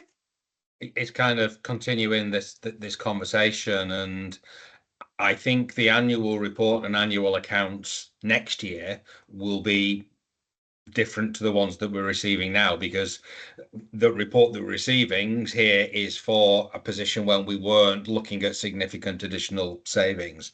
So I think from a tone point of view, next year's, when we're sat here around this table next year, the reporting will need to be different, and certainly the accounts will need to be different as well, because there will be significant volumes of financial savings being taken out and being reported in the accounts. And I take your point, Jonathan.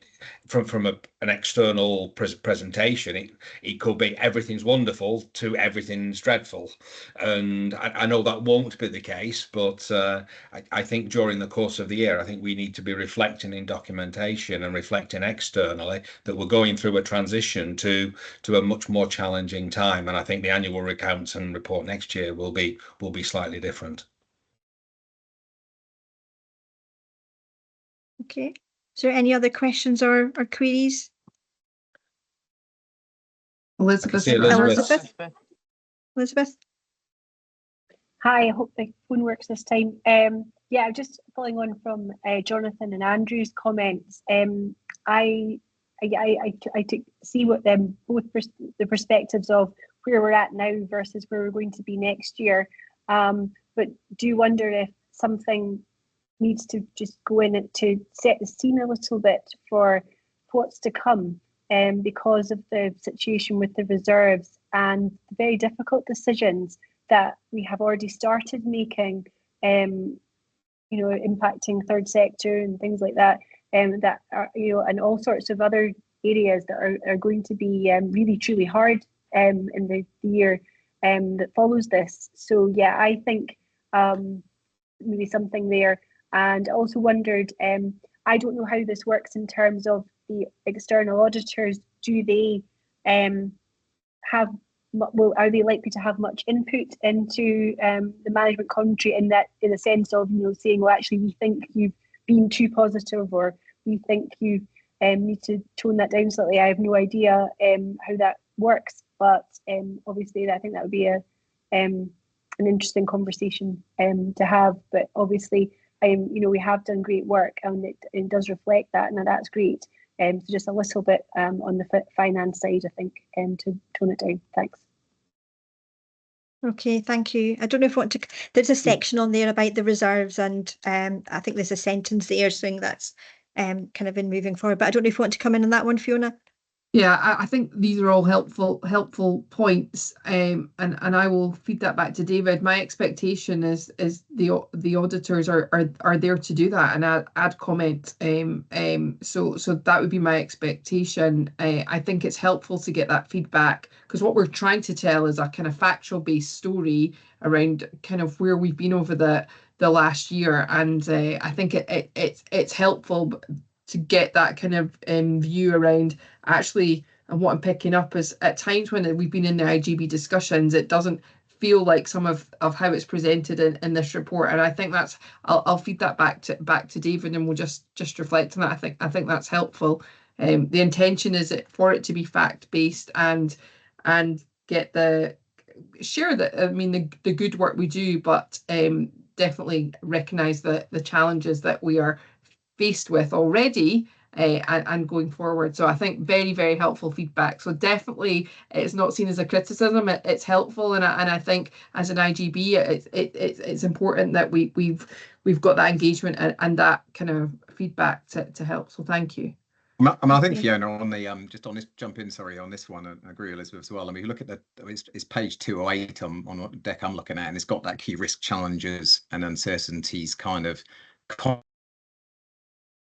but it's, you know, I mean, the line says the main financial pressures remain in line with those described in the 22-23 annual accounts, and I just feel, as Elizabeth said there, things have changed dramatically since then. I feel like that could be beefed up that bit, you know, a challenging national financial landscape. I suspect this will be across all 4 IJBs and probably across Scotland. So I'm pretty sure you don't need to you know, reinvent the wheel here. I'm sure we could,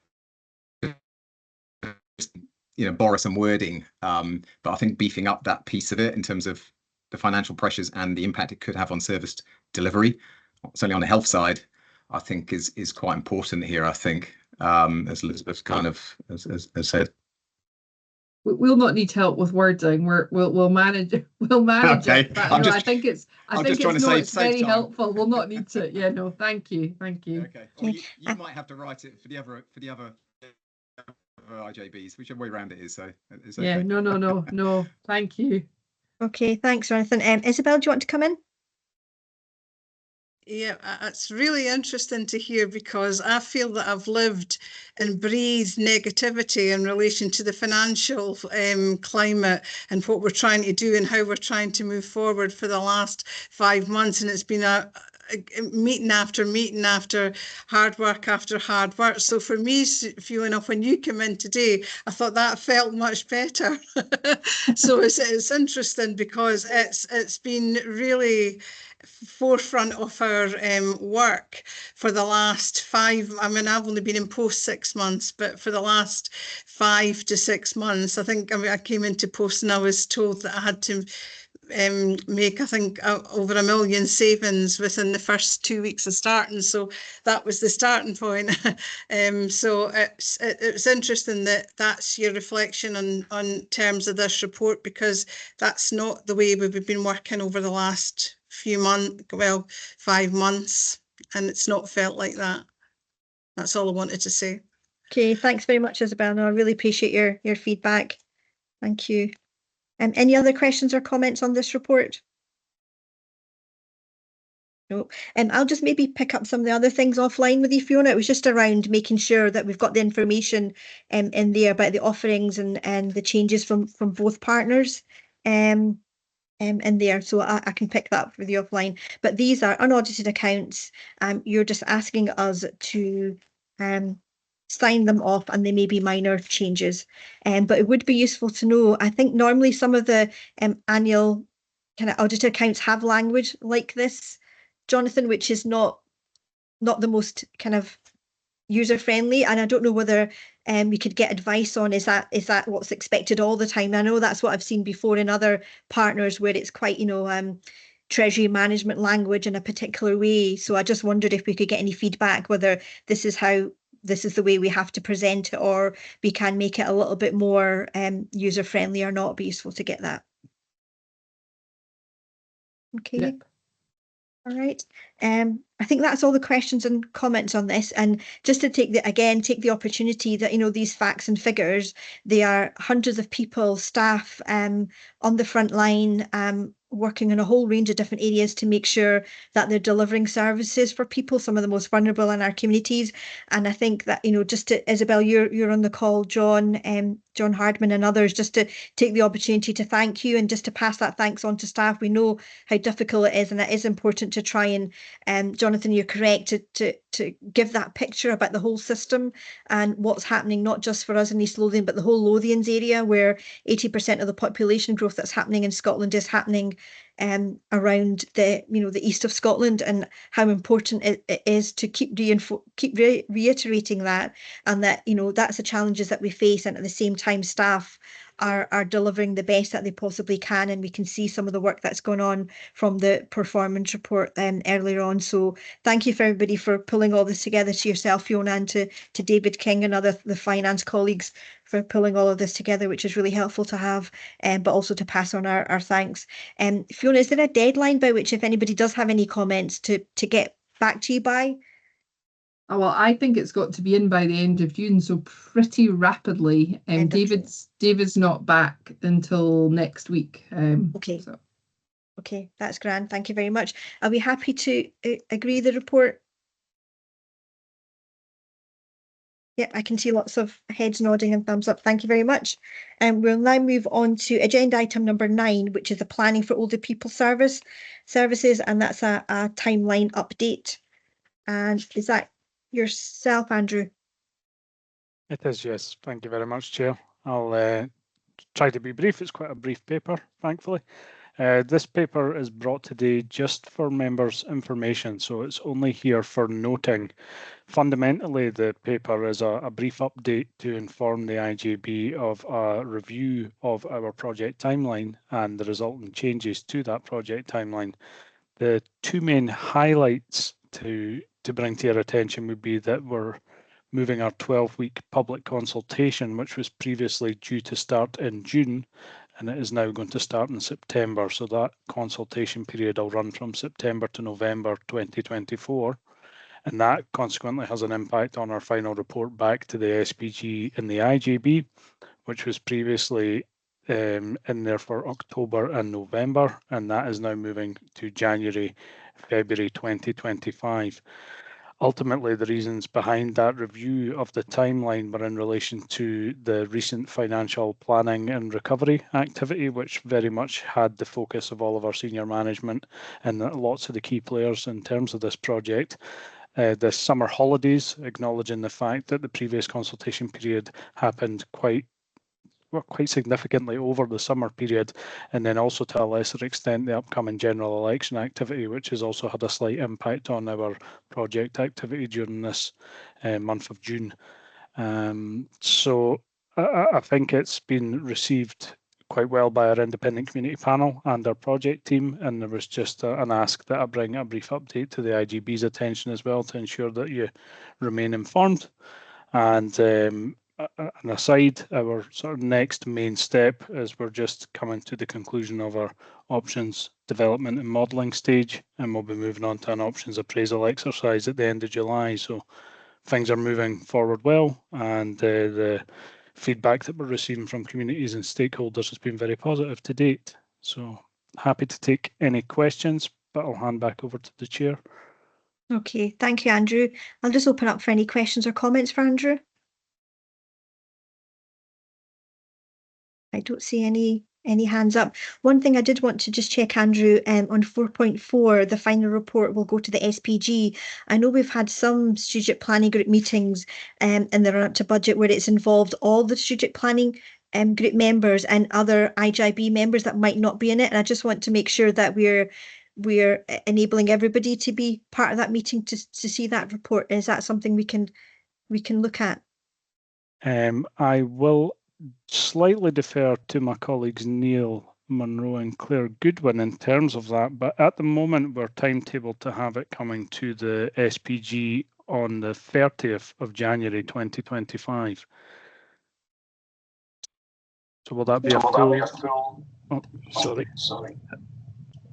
Laura, did you want to come in on this one? So we could do that. I mean, I suppose this would normally just follow the normal process. So it would go to the SPG and that group would look at it and comment, and then it would come to the IJB. So I think all the relevant people who would want to hear it would hear it. We could do an extended SPG again, but it'd be unusual to do that for this piece of work because it is still coming to the IJB. Okay. So all IJB members will still hear it.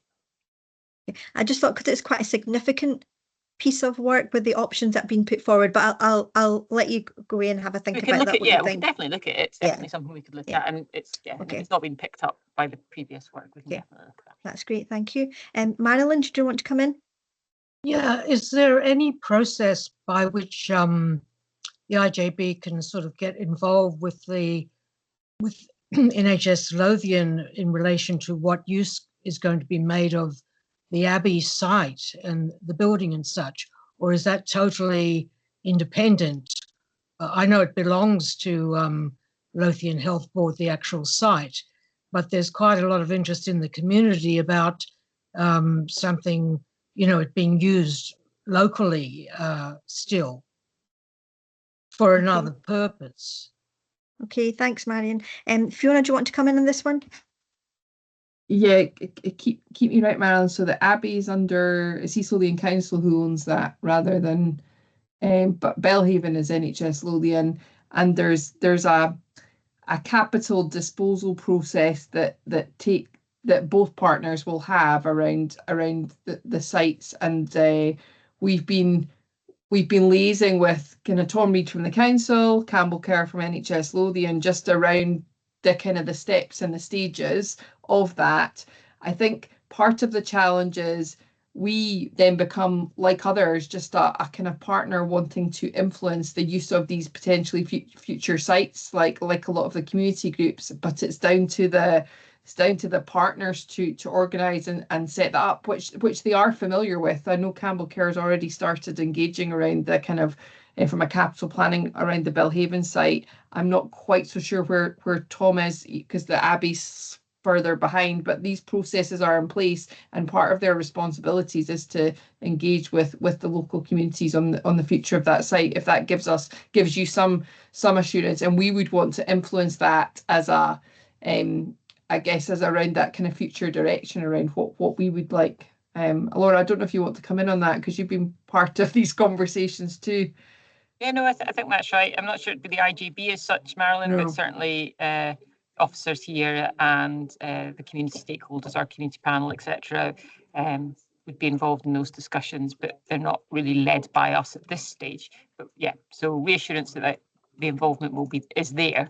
The process is just kind of underway. Okay, does that help, Marilyn? I think there's some properties already that are out, and one of the first for East Lothian Council are kind of any possibilities or interest in a community asset transfer, and I don't know if that was what you were thinking of, and that would be the same process that would fall for the Abbey, like other premises that are currently out for potential community asset transfer as an option for them. And the Wallingford Community Centre, the old Wallingford Community Centre, is one example of that. Thank you. Okay, thank you. Do we have any other questions? Jonathan? Yeah, yeah, obviously I'm new to this, so just be useful for me just to understand a bit more of the background to this program. I mean, it was and the length of time it's obviously taken to undertake the review and my recommendations. I mean, if this was in March 23 that this was kind of started, but it looks like we won't get recommendations until 2 years later, almost February 25 maybe. Is there I'm just interested to know the background to that and the reasons for such a long sort of development assessment program. I'm sure 2 years isn't normal in terms of these things, and I don't mean this as a criticism, honestly, and people are involved in it, but just interesting for me in terms of the background to that. Maybe it's complexity, maybe it's many different factors, but just be helpful. Okay, thank you, Jonathan. Laura, do you want to come in on this one? I think actually Andrew's probably well placed. He looks like he wants to come in. Give him his place. Thanks, Laura. I think it would be remiss of me not to mention that this didn't actually start in March 2023. It's got quite a long history that dates back a number of years. In terms of this particular part of the project, I think the complexities surrounding ensuring that we are fully engaged with and consulting the communities and the stakeholders in terms of how we're looking to redesign our services plays a large part into why it's over such an extended timescale. Not least the consultation activity itself, which spans 3 months in its own right, but our initial engagement phase itself was 4 or 5 months. Number of months taken to actually bring the project up to speed to actually have that full engagement face to face as and when was required with the public. Can't help but mention the COVID pandemic, which had a significant impact on the previous iteration of this work, slowed things down quite significantly in terms of our face-to-face engagement. I mean, ultimately, I think if we as an IJB had taken the decision to crack on and review the data and information ourselves and make changes to services without the full engagement with the communities and our stakeholders, we may have arrived at recommendations sooner. But in an attempt at co-design and co-production and with the best will in the world, we're taking our time to make sure that we're building services that can deliver something with real longevity, which helps to address our demographic changes which are coming down the pipeline. Financial circumstances have also played their part and come in as slight curveballs mid-project and had significant impacts on a number of the sites that were within scope. And all this just serves to make it an ongoing iterative process. Okay. Thank you. Okay, it might be useful, Jonathan. There's a kind of series of papers that have been presented, and some of them have links to the work that's been carried on, and maybe that might be, if you're looking for extra reading, that's available. So it gives you a proper overview of how, what Andrew has just mentioned, the iteration that we've gone through. So if you wish to have some more reading, then please let us know, because there's quite a huge amount of information there that's been carried out in the background. Andrew, did you want to come back in?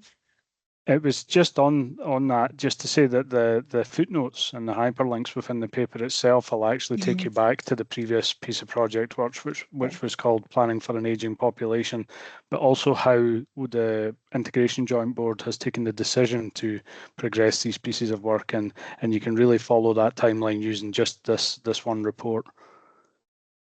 Okay, that's some extra reading for you, Jonathan. Thanks, Shameen. Appreciate it. Jonathan, my point is that there is another alternative view that this is progressing rapidly in comparison with other public sector projects. So I think you welcome to the world of the public sector, which is, and particularly when you really look at public engagement, then these timescales are this is progressing pretty well. So just be aware that there may be others that will come to this board that will have similar timescales to them. But okay, thank you. Okay. Thank you, Andrew, for that feedback. Any other questions or comments? No, Andrew, thank you so much for the paper. It's really helpful to get those timescales, that when it'll be coming forward to the strategic planning group and when it'll be coming forward to the next integration joint board. And I think just to reiterate the comment Andrew made, that we've got a kind of a policy on community engagement, and that's one of the really important kind of bits that's embedded in this piece of work of engagement with communities around. And I know a huge amount of work has gone on in the background to do that. So thank you very much. So if we're happy to just note the recommendations and the information provided in this paper, be happy to note that. Thank you. That's great.